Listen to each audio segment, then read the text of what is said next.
शादियां तो बहुत देखी होगी, लेकिन मैं जो शादी आप लोगों को दिखाने जा रहा हूं वो बेहद अद्भुत है।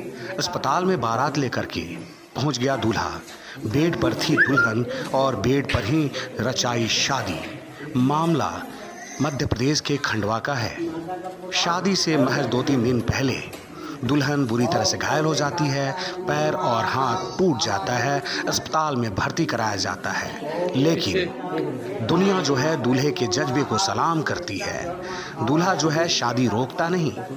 दुल्हन शादी के जोड़े में है, उसके बेड को अस्पताल में ही फूलों से सजा दिया जाता है और दूल्हा बारात लेकर अस्पताल पहुंचता है और अस्पताल में ही ये अद्भुत शादी होती है ना लाजवाब। ऐसी शादियां फिल्मों में तो आपने देखी होगी, लेकिन ये फिल्मी नहीं, हकीकत है।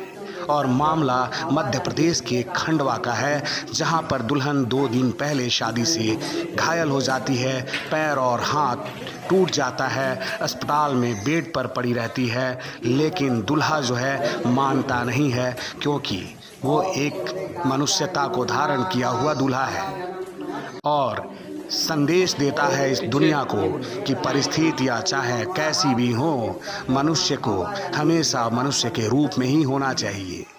और मनुष्यता यही है कि दुनिया उससे सीख ले, और खंडवा के इस शादी ने पूरी दुनिया को संदेश दिया है।